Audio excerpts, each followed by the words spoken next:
Adoption mardi par l'Assemblée intérimaire du Burkina Faso d'un nouveau code électoral. Ce dernier exclut les partisans de Blaise Compaoré des prochaines élections.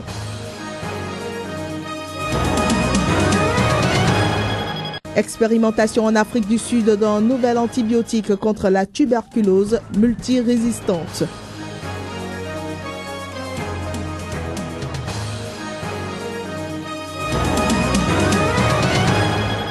Inculpation d'un policier blanc aux États-Unis pour avoir criblé de balles samedi un noir américain en fuite suite à un contrôle routier.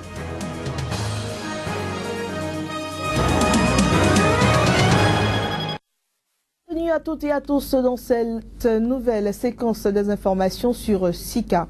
Les députés du Burkina Faso ont adopté mardi un nouveau code électoral controversé interdisant aux partisans du président déchu Blaise Compaoré de participer au scrutin d'octobre. Ceci vient remettre en cause la demande de la communauté internationale qui exigeait des scrutins inclusifs. Ce vote a suscité enthousiasme mais aussi déception dans le rang des populations. Voici quelques avis au terme de l'adoption du code. Vraiment, quand ils ont fait l'enlèvement, ça nous a trop choqués, puisqu'on ne s'attendait pas à des cas comme ça. On ne s'attendait pas du tout. Citations comme ça qui viennent nous arriver brusquement, alors que ça ne nous a jamais arrivé. Toute la ville même a eu peur, c'est pas moi seulement. On a eu beaucoup peur pour nous-mêmes, et non même pas pour la mine même. Pour nous-mêmes, on a eu peur, puisque c'est une première fois qu'on a vraiment peur de ces gens-là. Au Burkina Faso, disons que quelques proches de l'ex-président Blaise Compaoré, dont 3 anciens ministres, ont été arrêtés en début de cette semaine. Plus de détails à travers ce reportage. Ils ont nom Jérôme Bougouma, ancien ministre de l'Intérieur, Jean-Bertin Ouédraogo, ancien ministre des Infrastructures, Salif Kaboré, ancien ministre des Mines. Tous les 3 ont été arrêtés lundi et mardi et sont retenus dans des centres de détention de Ouagadougou. Ils rejoignent ainsi Salia Sanou, l'ancien maire de Bobo-Dioulasso et actuel secrétaire général du Congrès pour la démocratie et le progrès CDP, et Seydou Sanou, l'ex-maire d'arrondissement de Bobo-Dioulasso.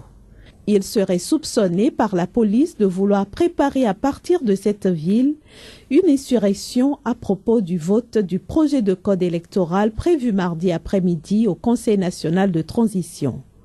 Le texte prévoit notamment d'exclure de toutes les élections tous les membres du dernier gouvernement du président Compaoré. Toutes les personnes qui ont soutenu ouvertement ou publiquement la modification de l'article 37 de la Constitution burkinabé sont aussi visées par cette exclusion que dénonce le CDP. L'ancien parti au pouvoir a d'ailleurs lancé des appels à manifester mardi. Il était soutenu par certaines organisations de la société civile qui dénoncent également ce projet de code électoral. En République démocratique du Congo, 9 soldats, dont 3 officiers, ont été tués dans une embuscade tendue par des rebelles hutus rwandais dans l'est du pays. Un drame qui survient alors que l'armée congolaise s'est engagée dans une offensive censée éradiquer ces miliciens. Notons qu'il s'agit d'une attaque menée par les forces démocratiques de libération du Rwanda et qui a eu lieu lundi après-midi dans l'est du district de Masisi, au nord Kivu. Rappelons tout de même que les FDLR sont des rebelles hutus rwandais dont un certain nombre de chefs et de combattants les plus anciens sont présents dans l'est de la RDC depuis leur implication présumée dans le génocide des Tutsis en 1994 au Rwanda. L'Afrique du Sud est en plein essai dans la diffusion pilote d'un nouvel antibiotique contre la tuberculose multirésistante depuis 2013. Quelques 217 Sud-Africains sur 500 patients tests dans le monde ont été mis sous traitement à la bédaquiline par le laboratoire américain Janssen et près de 3000 devraient suivre cette année 2015. Eh bien, alors que rien n'avait avait été inventé depuis 40 ans contre la tuberculose. Ce médicament a reçu l'autorisation de l'Organisation mondiale de la santé. L'Afrique du Sud prévoit généraliser le produit les années à venir, bien que déjà des voix s'élèvent pour dénoncer sa cherté. Au troisième jour du deuil national décrété suite au massacre de Garissa, des centaines de Kenyans se sont rassemblés mardi pour dénoncer l'incapacité des autorités à protéger les populations et appeler à l'unité.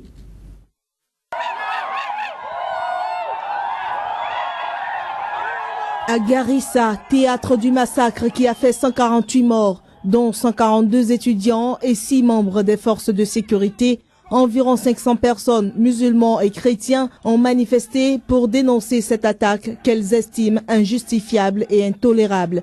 Sur le trajet, certains étudiants ont chanté des prières, bougies et fleurs en main en mémoire des victimes. À Nairobi, quelques 200 étudiants, certains en costume noir de deuil, ont eux aussi défilé pour protester contre l'incapacité du gouvernement à protéger la population. Nous ne sommes pas en sécurité. On pense, nous en tant que camarades, qu'au sein même du gouvernement, il y a des gens qui se coordonnent avec les Shebabs. Nous ne faisons pas confiance au gouvernement. Il y a eu 147 étudiants tués par les Shebabs et nous pensons que nous ne sommes pas assez protégés. La sécurité dans notre école n'est pas suffisante. À la fin de la manifestation a été remise à un représentant de la présidence kenyane une pétition. Celle-ci réclame notamment l'amélioration des équipements des forces de sécurité et la création de centres de veille avec des policiers en alerte 24 heures sur 24. L'université de Garissa a fermé sine die. Les autorités kenyanes ont promis une récompense d'environ 200 000 € pour la capture de celui qu'elle présente comme le cerveau de l'attaque. Mohamed Mohamoud, alias Kuno, un ex-professeur kényan d'une école coranique de Garissa qui a rejoint il y a plusieurs années les islamistes somaliens. Une veillée était prévue mardi soir à Nairobi en hommage aux victimes. Visite en France du président tunisien Béji Caïd Essebsi, une visite qui vise le renforcement de la coopération économique et sécuritaire entre la Tunisie et la France. Une action indispensable par ces temps où la menace djihadiste se fait croissante. François Hollande a accueilli avec tous les honneurs le président tunisien Béji Caïd Essebsi. La menace djihadiste croissante depuis la révolution de 2011 qui a culminé en mars avec l'attaque du musée du Bardo à Tunis, ainsi que la coopération en matière de défense et de sécurité sont au cœur des entretiens à Paris. Nous avons un préalable, assurer la sécurité, c'est-à-dire combattre le terrorisme. Et dans ce domaine, vous et nous, Monsieur le Président, nous savons à quoi nous en tenir et nous devons ensemble être solidaires pour combattre ce fléau où la Tunisie n'avait pas de précédent dans son histoire. Cette visite a lieu une dizaine de jours après celle effectuée par le chef de l'État français à Tunis. Il y a participé à une grande marche de protestation contre le terrorisme. A été actée ce mardi la conversion de 60 millions d'euros de dettes tunisiennes en investissement. Le sujet avait été évoqué lors d'une visite de François Hollande à Tunis en 2013. La Tunisie est un pays qui est regardé comme celui où est né le printemps arabe. Et comme le dit le président Essebsi, il faut aussi que la Tunisie réussisse son propre printemps. Et c'est également la responsabilité de la France de pouvoir accompagner la Tunisie en respectant sa pleine souveraineté. La France, premier partenaire commercial de la Tunisie, se trouve être aussi son premier investisseur extérieur. Elle est aussi le premier pays pourvoyeur de touristes et le premier bailleur de fonds bilatéral. Un policier blanc a été arrêté et inculpé de meurtre mardi à North Charleston, au sud-est des États-Unis. C'est après avoir tiré plusieurs fois sur un homme noir non armé qui semblait fuir. Une situation qui survient dans un contexte de tension raciale particulièrement exacerbée. Michael Slager a tiré 8 fois dans le dos de l'homme qui courait après s'être fait arrêter lors d'un banal contrôle routier. On donne pour preuve une vidéo diffusée envoyée par un témoin. L'homme abattu, Walter Scott, serait âgé de 50 ans. L'incident s'est produit samedi après un contrôle routier, l'un des feux du véhicule de l'homme ne fonctionnant plus. Le policier qui risque la peine de mort ou 30 ans d'emprisonnement a été transféré au centre de détention du comté de Charleston. C'est ce qu'a précisé la police à travers un communiqué, voilà, qui vient mettre un terme à la première partie de cette édition. Retrouvez donc la revue de presse dans quelques instants. Joël Tonji, bonjour. Bonjour Claire et bonjour aux amis auditeurs, aux téléspectateurs. Bon, nous allons démarrer cette revue de presse par les nouvelles du Burkina Faso. Le test devant régir les prochaines élections a été voté hier. Tout à fait. La nouvelle a fait la une de bien de journaux et sites d'information.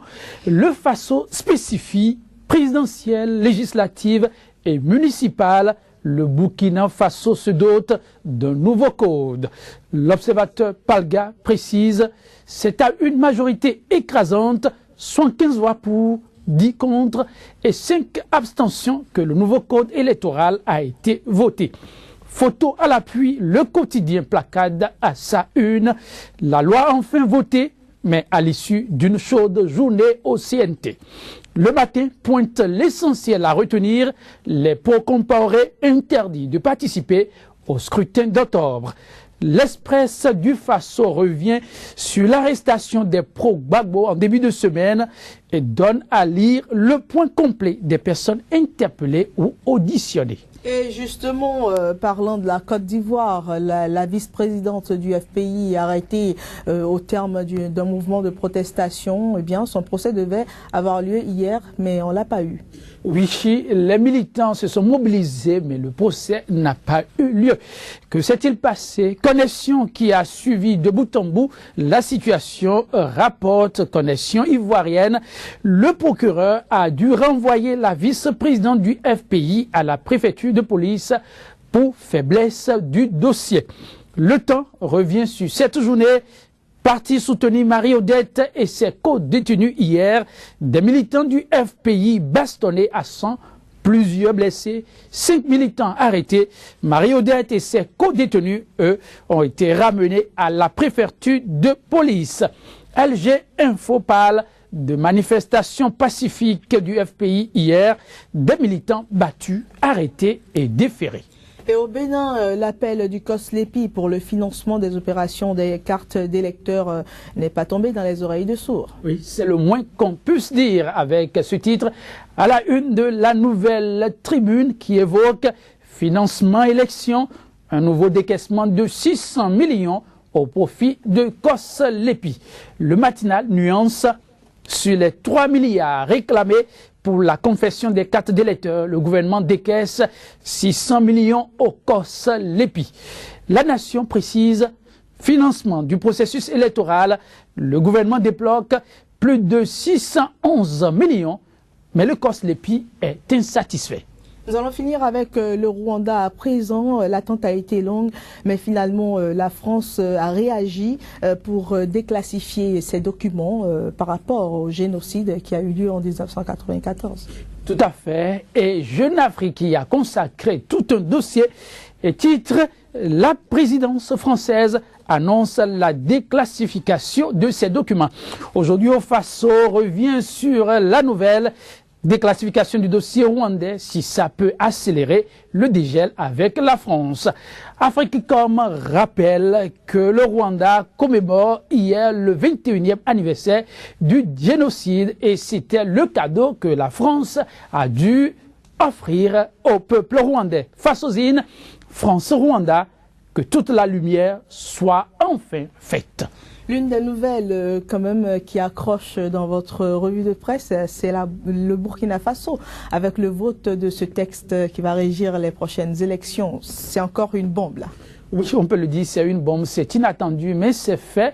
Que fera enfin le peuple burkinabé? On attend de voir, on ne peut que croiser les doigts pour le peuple burkinabé, on espère qu'ils vont pouvoir s'en sortir. Espérons également.